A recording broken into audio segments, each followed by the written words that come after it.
Welcome to the Renegade Necromancer guide. In this video, we will explore how to master Renegade as a Necromancer-like summoner, leveraging the power of 6 flutes to turn enemies into your allies. With a battlefield full of your converted summons, you will create a swarm of minions to clear waves with ease. From early game survival to late game domination, this guide will show you how to conquer danger level 5 by becoming the ultimate Necromancer of Brotato. Let's dive in. Renegade is a character designed for players who want to embrace a unique summoner playstyle. By equipping 6 flutes, Renegade can overwhelm enemies by converting them into loyal minions who fight by your side. That's because additional projectiles and piercing help to convert most of the enemies to allies. This build thrives on scaling luck, which boosts the effectiveness of the flutes and focuses on growing your power with each wave. The more enemies there are, the more powerful your flutes become, as each conversion adds another ally contributing to your damage output. Higher danger levels with their increased wave density make Renegade an even more rewarding choice. Renegade thrives when focusing on specific stat priorities that maximize the effectiveness of the flutes. Luck is the most important stat because it increases the flute's ability to convert enemies and scales luck-based damage procs. With luck as your main stat, every wave feels like you are opening loot boxes and without microtransactions. Health is equally critical, as it ensures survivability and enhances flute mechanics. Attack speed comes next, as it allows the flutes to attack more frequently and convert more enemies into allies. As with any other build, I suggest to cap dodge as soon as possible and then focus on stacking up armor. Range damage enhances the base damage of flutes, and crit chance becomes relevant in the late game, when scaling overall damage is necessary. Luck is the bread and butter of this build. Now let's talk about the stages of the game. The early game is all about survival and setting the foundation for scaling your stats. Luck and health should be your primary focus, ensuring that you can convert enemies into allies and sustain yourself through the initial waves.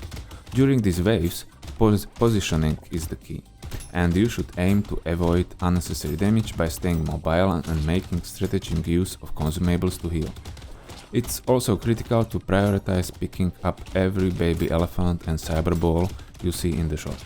These items scales directly with your luck stat and provide consistent, powerful damage that will be essential for wave clearing throughout the game.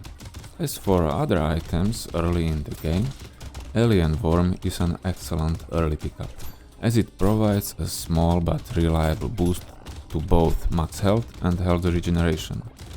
Weird Food is another valuable choice along with Lemonade, and in this phase it's very crucial that it increases the HP you recover from the consumables. Of course, try to get as many flutes as possible so you have all 6 of them equipped as soon as possible. Of course, try to utilize Renegade's passive by taking any tier 1 items which doesn't hurt you. By the mid game, your flutes should be converting enemies consistently, giving you a noticeable boost in wave clearing potential. This is when you should focus on scaling your attack speed, as it increases how frequently the flutes attack and convert enemies. At the same time, you need to work on capping dodge at 60 to avoid damage more effectively, while also adding some armor to mitigate the hits that you cannot evade. This balanced approach ensures that you can handle tougher enemies and elites as the waves intensify.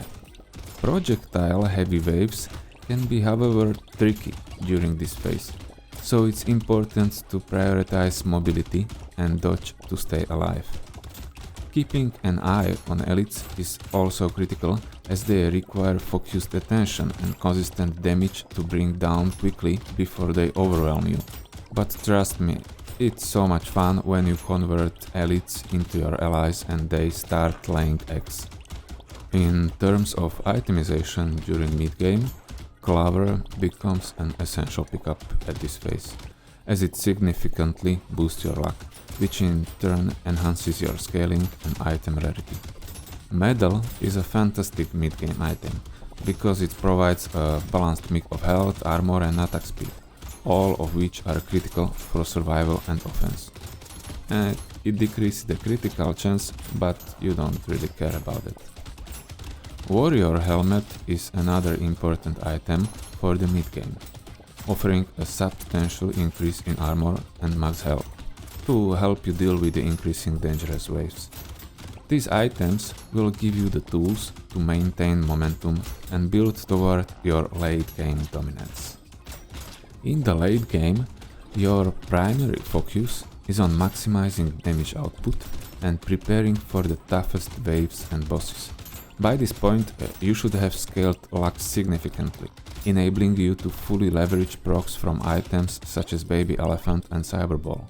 These items deal massive bursts of damage based on luck and are critical for clearing out waves quickly and efficiently.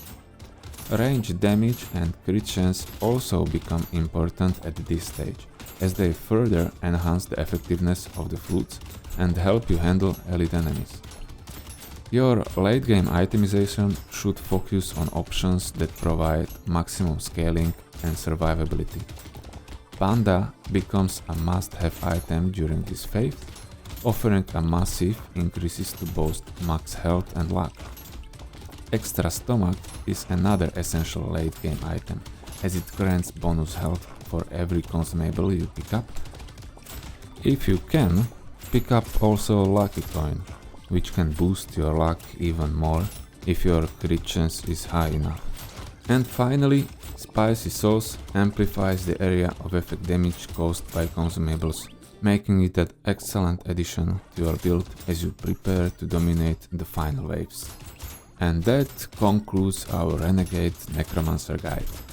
By focusing on luck, health and smart itemization, you'll dominate waves and become an unstoppable summoner in Brotato. If you enjoyed this guide, please like and subscribe to the channel for more Brotato content. Let me know in the comments how your Necromancer builds work out, or if you have any tips to share. Thank you for watching, and I will see you in the next video. Until then, may your enemies be many and your summons even more plentiful.